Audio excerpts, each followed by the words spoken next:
नमस्कार साथियों। अपनी हाफ ईयरली एग्ज़ाम अर्धवार्षिक परीक्षा चल रही है। काफ़ी बच्चों के कमेंट्स थे कि सर हाफ ईयरली एग्ज़ाम में केमिस्ट्री का प्रश्न पत्र कितने अंकों का आता है, किस प्रकार से आता है, तो उसको समझाने के लिए पिछले साल मतलब गत वर्ष का आपका अर्धवार्षिक परीक्षा प्रश्न पत्र 2022-23 आपके स्क्रीन के सामने है। कक्षा 11 और विषय आपका सब्जेक्ट रसायन विज्ञान। अब सबसे पहली बात तो कि किसी भी प्रश्न पत्र के लिए आपको जो समय दिया जाता है अपने 11th क्लास के लिए, वो समय होता है 3 घंटे 15 मिनट। और अपना जो हाफ ईयरली एग्जाम का जो प्रश्न पत्र है वो कितने अंकों का आएगा, 50 अंक का आता है। एक चीज़ और कहना चाहूँगा कि लास्ट ईयर के अगर आप क्योंकि half yearly exam district wise होती है तो प्रत्येक जिले का जो पेपर है वो अलग अलग बनता है। तो आप अगर अपने आसपास 5, 7, 10 जिलों के पेपर हल कर लोगे तो आपको आइडिया लग जाएगा कि हाफ ईयरली एग्जाम में किस प्रकार के क्वेश्चन पूछे जाते हैं और किस प्रकार से हमें उनका आंसर देख के आना है। और प्लस आज उस पेपर हल करने के बाद हम ये देखते हैं कि उनमें से काफ़ी क्वेश्चन है वो आपको आपके हाफ ईयरली एग्जाम वाले पेपर के दिन मिल जाएंगे। तो क्लास को स्टार्ट करते हैं। पेपर में जितने भी प्रश्न होते हैं वो सब करने अनिवार्य होते हैं और सभी प्रश्नों के अंक प्रश्न पत्र के सामने अंकित होते हैं। प्रत्येक प्रश्न का उत्तर दी गई उत्तर पुस्तिका में लिखना होता है। जिन प्रश्नों में आंतरिक खंड है उन सब के उत्तर एक साथ लिखें। जैसे एक क्वेश्चन के अंदर 3 क्वेश्चन है तो तीनों का आंसर एक साथ होना चाहिए। तो क्वेश्चन को स्टार्ट करते हैं अपने। चलो पेपर को भी यहाँ से हल करना स्टार्ट करते हैं। पहला क्वेश्चन आपसे पूछा गया है कि गुणित अनुपात का नियम किसने दिया। गुणित अनुपात का नियम किसने दिया, तो इसका राइट आंसर क्या होगा, डाल्टन। किसने दिया था, डाल्टन। इसके अलावा अगर मैं पूछा जाऊं लेबोसियर, लेबोसियर ने कौन सा नियम दिया था, द्रव्यमान संरक्षण का नियम, द्रव्यमान संरक्षण का नियम। और प्राउस्ट ने, क्योंकि क्वेश्चन एक हल करते हैं तो उसके पास में जितने भी क्वेश्चन होते हैं वो सब हल कर लेने चाहिए, जिससे कम से कम वो टॉपिक एक साथ अपने को याद हो जाए। प्राउस्ट ने किसका नियम दिया था, स्थिर अनुपात का नियम दिया था। और गेलुसेक का तो नाम से ही है कि गेलुसेक ने गैसीय आयतन संबंधी नियम दिया था। तो बिल्कुल क्लियर होना चाहिए कि गुणित अनुपात का नियम किसने दिया था, आपके डाल्टन दिया। अगला क्वेश्चन है, किस तत्व का इलेक्ट्रॉनिक विन्यास 1s2 2s2 2p4 होता है। अब देखो इलेक्ट्रॉन की संख्या काउंट कर लो, 2 2 4 और 4 4 8। तो 8 इलेक्ट्रॉन का मतलब उसका एटॉमिक नंबर 8 होगा। तो 8 पे क्या आता है आपका, ऑक्सीजन। अगला क्वेश्चन काफी अच्छा, ऑक्टेट नियम का उदाहरण। ऑक्टेट का नियम क्या है कि हम ये कहते हैं कि कोई भी कंपाउंड में कोई एलिमेंट होता है वो अपने आउटर मोस्ट सेल में 8 इलेक्ट्रॉन रखना चाहता है, लेकिन 8 से ज्यादा किसमें हो। तो देखो इसका राइट आंसर हो जाएगा SF6 कैसे, सल्फर है। सल्फर के आउटर मोस्ट कितने इलेक्ट्रॉन होते हैं, 6 इलेक्ट्रॉन होते हैं। और 6 ही इसके साथ क्या जुड़ गया, आपके फ्लोरीन। तो अब इस प्रकार से इसके पास कुल इलेक्ट्रॉन की संख्या कितनी हो जाएगी, 12।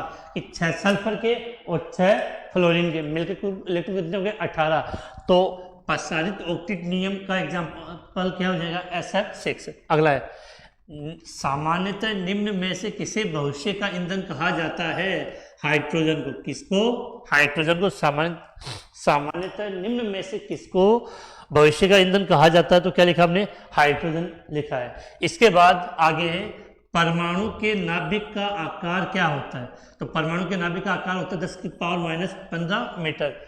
कमेंट्स में क्वेश्चन बताइए कि नाभिक की खोज किसने की थी। इतना तो आता होगा, पढ़ा है हमने कि नाभिक की खोज, न्यूक्लियस की खोज की थी। तो परमाणु के नाभिक का आकार कितना, 10⁻⁻15 है। तो यहाँ से क्वेश्चन में आपसे पूछ लेता हूँ कि परमाणु का आकार कितना होता है, परमाणु का आकार कितना होता है, जल्दी से कमेंट्स में बता दीजिए जिससे थोड़े आप भी एक्टिव रहे।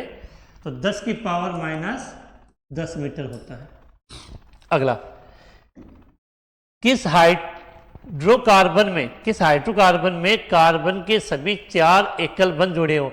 अर्थात कार्बन 4 बंध बना सकता है एकल बंध में। अब जिसमें एकल बंध होते हैं उसको आप क्या बोलते हो, एल्केन। अर्थात जब कार्बन कार्बन के मध्य क्या हो, एकल बंध, तो एल्केन, कार्बन कार्बन के मध्य द्विबंध तो एल्कीन, और कार्बन कार्बन के मध्य ट्रिपल बॉन्ड तो क्या कहते हो आप, एल्काइन कहते हो। इसका आप चाहे तो स्क्रीनशॉट ले सकते हैं।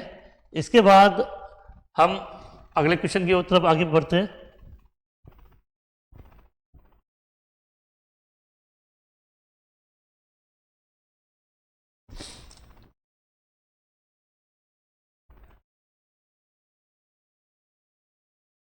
अगला क्वेश्चन क्या है कि निम्नलिखित में से किस खनिज को हॉलैंड सिल्वर के नाम से जाना जाता है। तो हॉलैंड सिल्वर किसका फॉर्मूला होता है आपका, AgCl, सिल्वर क्लोराइड।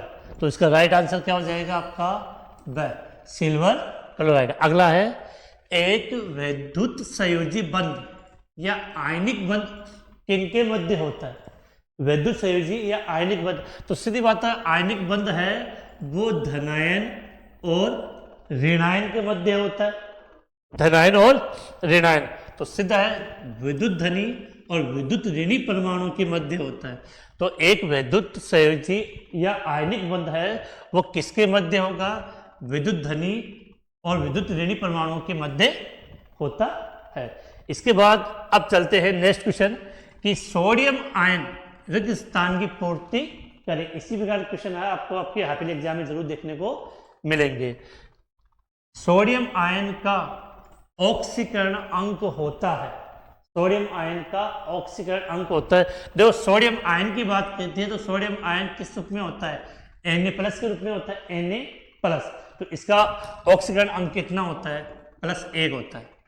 इसके बाद आगे बात करें नाइट्रोजन अणु में, नाइट्रोजन अणु में सिग्मा और पाई, सिग्मा और पाई बंध की संख्या बताइए। तो नाइट्रोजन अणु का मतलब होता है N2 और N2 क्या होता है, N ट्रिपल बॉन्ड N। तो ये एक बंध तो क्या हो गया सिग्मा और दो क्या हो गए पाई। तो नाइट्रोजन अणु में एक तो होता है आपका सिग्मा और दो क्या होते हैं, पाई बंध होते हैं। अब आधुनिक आवर्त सारणी में अगला क्वेश्चन है, आधुनिक आवर्त सारणी में बाएं से दाएं जाने पर अधिक गुण होता है। देखो सीधी बात है कि परमाणु आकार तो बाएं से दाएं जाने पर कम होता है, लेकिन इसके अलावा आयनन एंथैल्पी, इलेक्ट्रोलब्धि एंथैल्पी और विद्युत ऋणात्मकता तीनों का मान बाएं से दाएं जाने पे बढ़ता है। तो बिल्कुल आप इसको, अब ये पता नहीं किसके लिए क्वेश्चन की जो लैंग्वेज है वो पूर्णतः यहाँ स्पष्ट नहीं है। तो आप चाहे लिख सकते हो कि आधुनिक आवर्त सारणी में बाएं से दाएं जाने पर आयनिक एंथैल्पी, इलेक्ट्रॉन लब्धि एंथैल्पी और विद्युत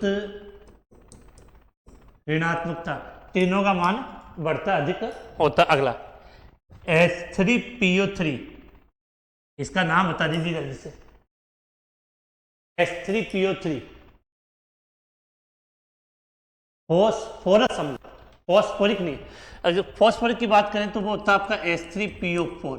इसको तो आप क्या बोलते हो, फॉस्फोरिक बोलते हैं। और जो H3PO3 है इसका नाम होता है फॉस्फोरस अम्ल। और अब H3PO3 में हमें किसका, फॉस्फोरस का ऑक्सीकरण अंक निकालना है। तो हम इधर इसको करते हैं। अब देखो यहाँ पे बात करें H3PO3, ठीक है, जिसका ऑक्सीकरण अंक निकालना होता है उसको हम क्या मानेंगे, X मानते हैं। तो 3 हाइड्रोजन, 3 हाइड्रोजन का होता है +1 और X 3 ऑक्सीजन का होता है -2 इक्वल कितना होगा 0। तो प्लस के 3 X माइनस के 6 बराबर 0। तो माइनस के 3 बच्चे तो उधर जाने पर कितना हो गया +3, कितना हो गया +3। तो H3PO3 का जो ऑक्सीकरण अंक होता है वो कितना होता है, +3 होता है। इसके बाद अब चलते हैं अति लघुत्मक क्वेश्चन की तरफ।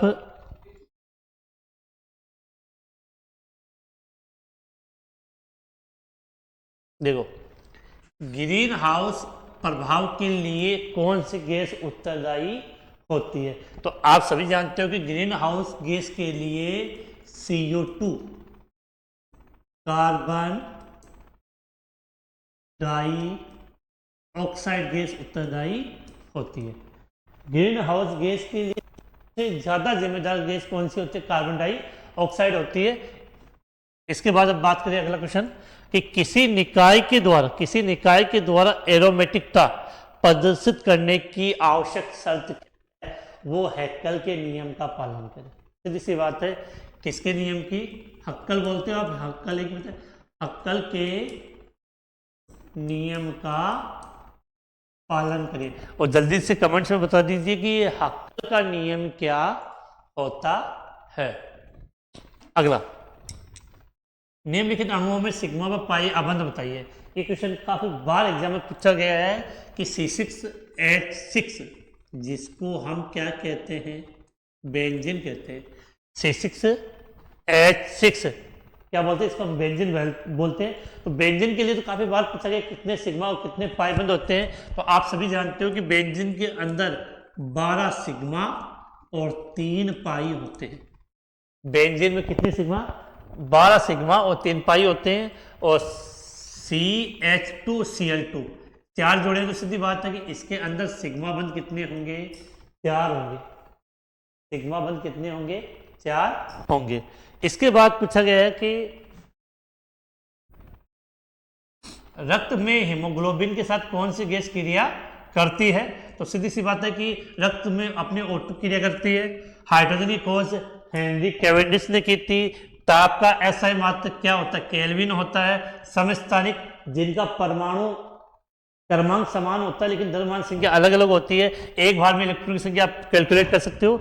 इसके बाद वो बाकी के क्वेश्चन मैं आपके स्क्रीन पे ला रहा हूँ, आप इनको देखकर प्रैक्टिस कर लें। और नेक्स्ट क्लास में हम शेष क्वेश्चन, जितने भी क्वेश्चन बचते हैं अपने, कि उसके बारे में बात करेंगे। तो इनका आप चाहे स्क्रीनशॉट ले सकते हो जिससे आपको आइडिया हो जाएगी। इस प्रकार से क्वेश्चन आपके एग्जाम में पूछे गए हैं। इनका आप स्क्रीनशॉट जरूर ले लें जिससे आपको समझ में आएगी एग्जाम में किस प्रकार से क्वेश्चन पूछे जाते हैं। ये आपकी मैंने स्क्रीन पे चला दिया है। तो अगर आप district wise half yearly exam में क्वेश्चन पेपर हल कर लोगे तो काफी आपको हेल्प मिलेगी। इसी के साथ इस वीडियो को यहीं समाप्त करते हैं।